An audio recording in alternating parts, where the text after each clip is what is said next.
Hi, Sak! Ang sarap naman ng swing ni Sak.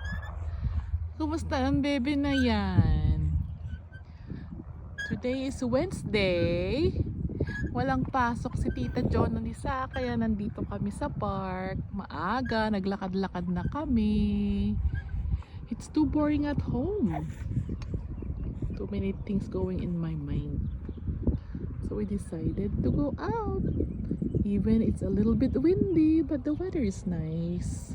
Right, Saki? May pasok yung mga bata kaya tahimik pa yung playground. The playground will gonna be busy by lunchtime kasi nandito lahat yung mga bata pag lunchtime. And magiging busy siya after school hours.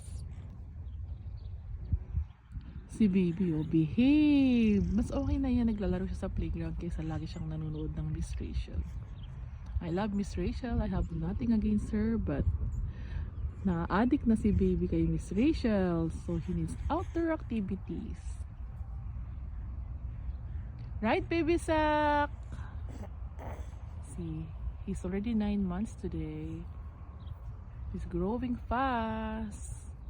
My baby Sak. Love na love ni mommy yan si baby Sak.